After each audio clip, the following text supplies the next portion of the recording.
Okay, I got the shaft apart here, and what goes on first is the spacer here. There again, I'm doing this with one hand, so might be a little bit difficult, may look a little bit funky. And then we have the gear that goes on. Now, here is one of the spacers. I have to trim the outside of this one just a little bit so it fits on the inside of that gear lip right there. But I order these shims with the correct ID and OD. The only place I got to trim is this one gear. But they are 308 stainless hard shims. About the only thing I could find that would actually live in a transmission here, that I could actually readily find available.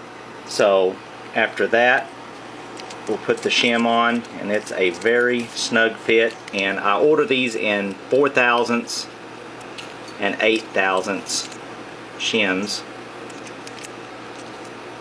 So this 4/1000 shim sometimes can be a little bit of a booger to get on.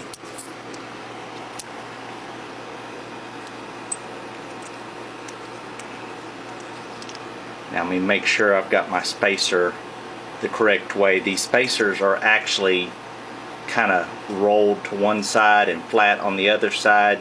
You want to make sure that you get the flat side against the area where it's going to seat. So what that does is that takes up a little bit of space, gives it just enough wiggle room to move. Well, it'd be nice if I had two hands here. Unfortunately, my partner's at work right now. So that's got that part situated, and then of course we can put that lock back on. Now, the reason why I put that shim on the inside instead of the outside, which I could have just used the shim as is if I put it on the outside, but anytime that you're doing that, you're basically going to pull that gear away from this slider, because the slider will only go over so far to engage that gear. If you start moving that gear away from that slider, you're going to reduce the catch that that slider has. So that's why we do these on the inside. Keep the gears pushed outwards and keep them engaged better. So you grab an 8/1000 shim. My hands are a little oily too, so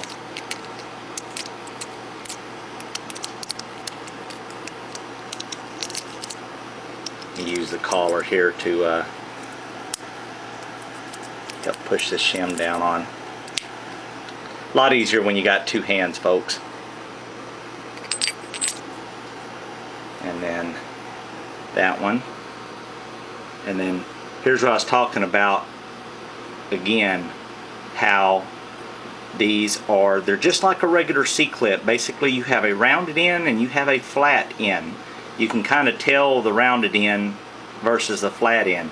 Now you always want to put the flat end next to the keeper. Kind of like the keeper, you want to put the pressure point on the flat side.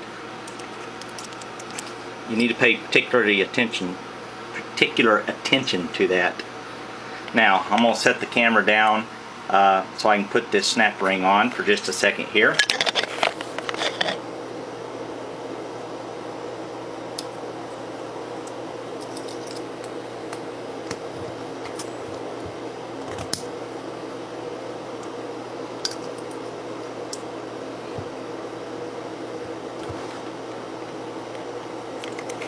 Alright, and what we end up with here is a transmission.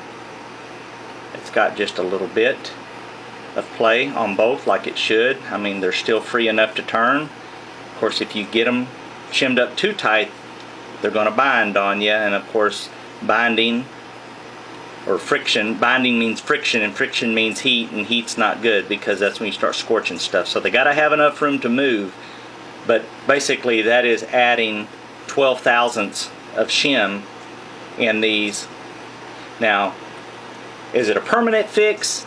No, but it will greatly increase the lifespan of the transmission. And like I say, you know, I'll address these gears on here by either replacing one or doing a little bit of repair on the other one. But for now, I just wanted to show how I shim these transmissions up in the center here.